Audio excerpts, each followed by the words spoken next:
نحمده ونصلي على رسوله الكريم أما بعد قال الله تبارك وتعالى في القرآن المجيد والفرقان الحميد أعوذ بالله من الشيطان الرجيم وأن ليس للإنسان إلا ما سعى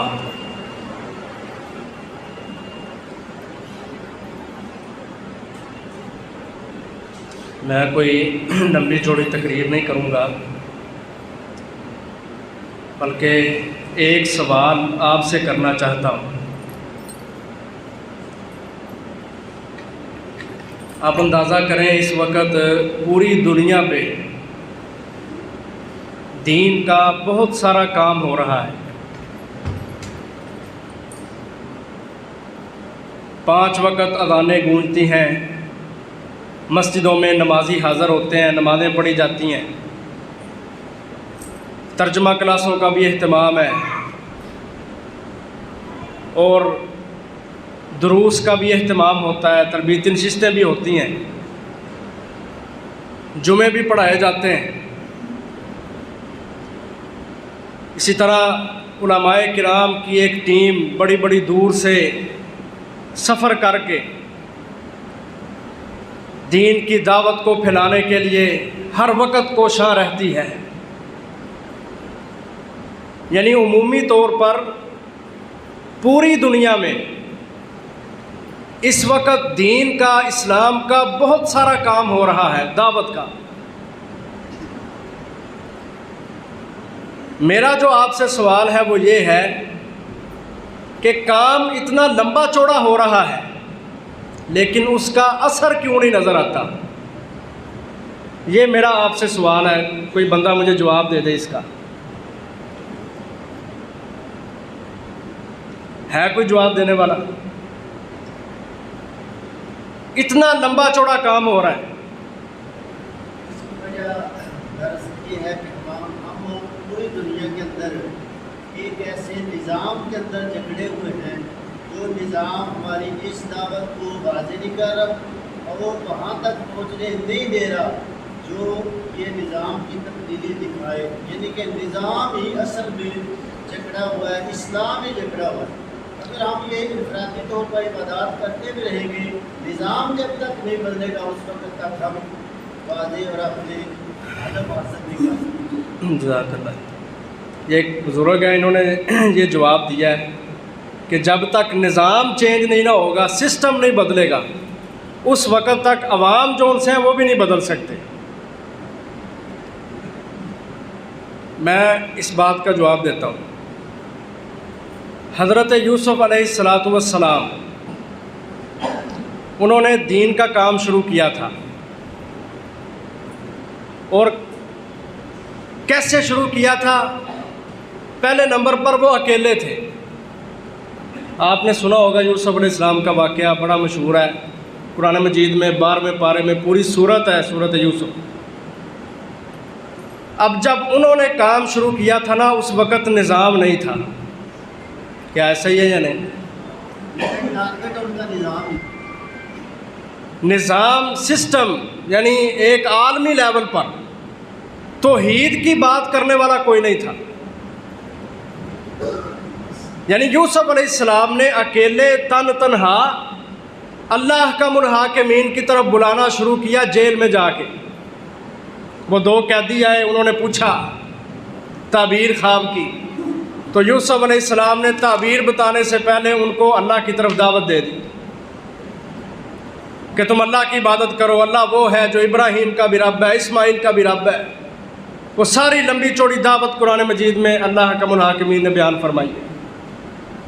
میں یہ سمجھتا ہوں اگر ہر بندہ اپنی اپنی جگہ پہ اپنے آپ کو ٹھیک کرے، دیکھیں نبی صلی اللہ علیہ وسلم نے فرمایا ہے کلکم رائن و کلکم مسئول عن رعیتہ، کہ تم میں سے ہر شخص مسئول ہے، یعنی جن کے اوپر وہ سربراہ ہے، اس کے ماتحت رہنے والے لوگ، وہ ان کا مسئول ہے۔ قیامت والے دن اس سے پوچھا جانا ہے کہ جتنے لوگ تیرے ماتحت تھے، یہ برائیاں کرتے تھے، سرکشیاں کرتے تھے، یا جو بھی ان کے اندر غلطیاں تھیں، تو نے ان کی غلطیوں کو کیوں نہیں سدھارا؟ اور حدیث میں وضاحت ہے کہ صرف مسئول نظام چلانے والا حکمران ہی نہیں، بلکہ ایک چھوٹے سے گھر کے اندر 4-5 افراد کی بسنے والی جو فیملی ہے نا، اس میں بھی جو باپ ہے، بڑا ہے، وہ پورے گھر کا ذمہ دار ہے۔ اس کے ماتحت اس کی اولاد جو بھی غلطیاں کرے، کل قیامت کے دن والد سے پوچھا جائے گا کہ تیرے ماتحت تھے سارے، تیری ماتحتی کے اندر، تیری حکومت کے اندر تیری اولاد غلط کاریاں کرتی تھی، حرام کاریاں کرتی تھی، تو نے کیوں نہیں ان کو سنبھالا؟ تو میں یہ سمجھتا ہوں نظام ایک بہت بڑی چیز ہے۔ اگر ہم یہاں سے کوشش شروع کریں نا، آج سے ہی ہم سب عزم کر لیں، ایک وقت آئے گا ہم نظاموں کو بھی بدل سکتے ہیں انشاءاللہ۔ یہ آپ کی بات کا جواب ہے۔ میں جو وجہ سمجھتا ہوں نا آج کے دور میں، وہ یہ ہے کہ ہم خود دین کو اہمیت دیتے ہی نہیں۔ دعوت کا کام بڑا ہو رہا ہے، جمعے پڑھائے جاتے ہیں، دروس ہوتے ہیں، ترجمہ کلاسیں ہوتی ہیں، حدیث کلاسیں ہوتی ہیں، بڑے بڑے مدارس چل رہے ہیں، لیکن جب ہم دیکھتے ہیں نا عمل کا میدان، تو عمل کے میدان میں ہمیں جمعہ پڑھانے والے، دروس دینے والے، ترجمہ پڑھانے والے اور دنیا کے اندر بڑے اپنے آپ کو عالم اور عامل سمجھنے والے ہمیں عمل میں کوتاہیاں کرتے ہوئے نظر آتے ہیں، جس کی وجہ سے ہماری دعوت پر اثر نہیں بنتی۔ اس بات کا کوئی انکار کر سکتا ہے؟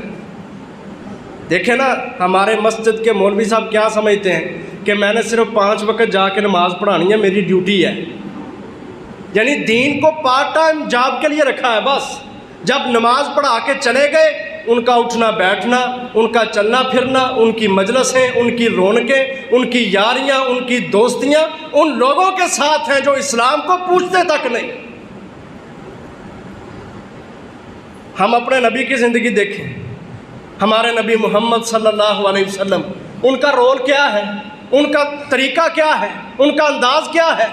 اور وہ تو مسکراتے تھے تو کافر دیکھ کے کلمہ پڑھ لیتے تھے۔ ان کی چال کو دیکھ کے، ان کے اخلاق کو دیکھ کے، ان کی تربیت کو دیکھ کے، ان کے رویے اور حسن سلوک کو دیکھ کے کافر کلمہ پڑھ لیا کرتے تھے۔ میں سمجھتا ہوں عزیز بھائیوں، آج کے دور میں سب سے بڑی وجہ اسلام سے دور رہنے کی یہ ہے کہ دعوت کا کام تو بڑا ہو رہا ہے، لیکن عمل کے اعتبار سے ہم سب کوتاہیاں کرنے والے ہیں۔ ہم نے دین کو پارٹ ٹائم جاب رکھا ہے بس۔ ہمارا جمعہ پڑھانے والا عالم سمجھتا ہے کہ جمعے میں میں نے کھڑا ہو کے 1 گھنٹہ جمعہ پڑھا کے تقریر کر کے لوگوں کو تو دین بتانا ہے، لیکن جو ہی جمعہ گزرنا میں نے وہی کام کرنا ہے جن میں میں جمعہ کے اندر لوگوں کو روک رہا تھا۔ یہ ہمارے مذہبی طبقے کی حالت ہے، دین کی طرف بلانے والوں کی یہ حالت ہے۔ جب ہم نے 24 گھنٹے اسلام کو نہیں دیے، آپ کا چلنا کیسا تھا؟ حدیثوں میں ساری وضاحت ہے۔ آپ کا چلنے کا انداز کیا تھا؟ آپ کی دعوت کیسی تھی؟ آپ کے غیر مسلموں سے رویے کیسے تھے؟ آپ کے مسلمانوں سے رویے کیسے تھے؟ بیویوں کے حقوق کیا تھے؟ اولاد کے حقوق کیا تھے؟ والدین کے حقوق کیا تھے؟ بھائیوں کے حقوق کیا تھے؟ ہمسایوں کے حقوق کیا تھے؟ رشتہ داروں کے کیا حقوق تھے؟ میرے اپنے جسم پر رب کائنات کے کیا حق ہیں؟ جب ہم اپنے نبی کی زندگی کو دیکھیں نا تو ہمارے سامنے ہر چیز واضح ہوتی ہے کہ ہمارے نبی نے ہمسایوں سے کیا رویہ رکھا، رشتہ داروں سے کیا رویہ رکھا، اولادوں سے کیا رویہ رکھا، بیویوں سے کیا رویہ رکھا، اپنے یاروں دوستوں سے کیا رویہ رکھا۔ جب ہم نظر دوڑاتے ہیں تو ہمیں نبی صلی اللہ علیہ وسلم کا ایک عمل بھی دین سے، قرآن و سنت سے باہر نظر نہیں آتا۔ آج سب سے بڑی جو کمزوری ہے نا وہ یہ ہے کہ ہم اپنے آپ کو مسلمان کہلوانا چاہتے ہیں، مسلمان دکھنا نہیں چاہتے۔ جذباتی ہیں ہمارے مسلمان، 4 دن جوش آیا نمازیں پڑھ لیں، 4 دن ایمان چڑھ گیا تو داڑیاں رکھ لیں، شلواریں ٹخنوں سے اوپر کر لیں، دعوت میں سب سے آگے، جہاد میں سب سے آگے، اور جو ہی ایمانی لیول کمزور ہوا داڑیاں منڈوا دیں، شلواریں ٹخنوں سے نیچے۔ کافروں کی تہذیب، ان کا کلچر، ان کی ثقافت، ان کے نظام کو ہم نے اپنا اوڑھنا بھی چھوڑنا بنایا۔ ہماری دعوت کیسے پر اثر بنے، لوگ کیسے جمع ہوں، اسلام کیسے سر بلند ہو؟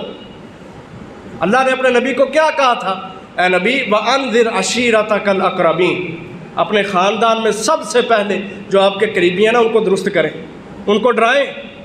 آپ نے پھر سب کو ڈرایا، یا بنی عبد مناف، یا بنی عبد شمس، آپ نے اپنے قبیلوں کو، خاندانوں کو، سرداروں کو اکٹھا کر کے کہا اللہ کی عبادت کرنا شروع کر دو۔ اپنی بیٹی فاطمہ، جگر کا ٹکڑا، جنتی عورتوں کی سردار فاطمہ رضی اللہ عنہا، ان سے بھی کہا فاطمہ عمل کرنا، یہ نہ سمجھنا کہ میرا بابا اللہ کا نبی ہے کل قیامت کو مجھے بچا لے گا، عمل کرے گی تو اللہ کے ہاں تیری بخشش ہوگی، عمل نہیں ہے تو کچھ بھی نہیں ہے، اللہ اس کو کوئی نہیں پوچھ سکتا۔ آج عزیز بھائیوں سب سے بڑی ہماری ناکامی کی اور نامرادی کی اور خسارے کی سب سے بڑی وجہ یہ ہے کہ ہم لوگوں کے سامنے دائی بن کے بیٹھتے ہیں، دین کی ان کو دعوت دیتے ہیں، لیکن عمل کے میدان میں ہم خود کوتاہیوں کا شکار ہیں۔ اللہ نے کیا کہا تھا بنی اسرائیل کو، اَتَأْمُرُونَ النَّاسَ بِالْبِرِّ وَتَنْسَوْنَ أَنفُسَكُمْ، لوگوں کو نیکی کا حکم دیتے ہو، خود کو بھول جاتے ہو۔ دین دوسروں کے لیے ہے، ہمارے لیے نہیں ہے۔ افلا تاکلون، اللہ کہتے ہیں عقلیں کہاں ہے تمہاری؟ تو عزیز بھائیو جو میں نے آپ سے سوال کیا تھا نا، اس کا سب سے مناسب میں سمجھتا ہوں جواب یہ ہے کہ ہم اسلام کو 24 گھنٹے نہیں دیتے، ہم نے پارٹ ٹائم جاب رکھی ہے۔ بس نماز پڑھو، اس وقت ٹوپی بھی پہن لو، شلوار بھی ٹخنوں سے اوپر کر لو، اللہ اللہ کر لو، نماز کے بعد تسبیح پھیر لو تاکہ ہم نظر آئیں مسلمان ہیں۔ اور جو ہی نماز ختم ہوتی ہے ہمارا نوجوان یہاں سے جاتا سب سے پہلے پتہ کیا کرتا ہے؟ اپنی شلوار ٹخنوں سے نیچے پھینکتا ہے، اللہ کو داؤ لگاتے ہیں۔ مسجد میں آئے شلوار فولڈ کر لی، پینٹ فولڈ کر لی، یہاں سے باہر نکلتے ہوئے سب سے پہلا کام جو اس کا ہوتا ہے وہ اپنے ٹخنوں کو ڈھانپتا ہے۔ یہ دین کو داؤ لگانا جب ہم چھوڑیں گے نا، عمل کے میدان میں آئیں گے، پھر اللہ کے ہاں ہماری قدر و قیمت ہوگی۔ یہ آج کے دور میں سب سے بڑی وجہ ہے کہ دین کا کام بڑا ہو رہا ہے، دعوت بڑی ہے، لیکن اس کا اثر نہیں ہے۔ اثر اس لیے نہیں ہے کہ ہم نے دین کو پارٹ ٹائم جاب کے لیے رکھا ہے، 24 گھنٹے دین کو نہیں دیتے، جبکہ ہمارا چلنا پھرنا، ہمارا سونا جاگنا، ہمارا اٹھنا بیٹھنا، ہماری مجلسیں، ہماری سرداریاں، چودراہٹیں، یہ ساری چیزیں اس لیول کی ہونی چاہیے کہ اس سے اسلام کو فائدہ ہو۔ ہمیں کوئی دیکھے تو وہ کہے کہ یار یہ پکا سچا سچا مسلمان ہے، ہمیں دیکھ کے لوگ اپنے عقیدے ٹھیک کریں، جس طرح ہمارے نبی محمد الرسول اللہ صلی اللہ علیہ وسلم کو دیکھ کے لوگ کلمہ پڑھ لیا کرتے تھے۔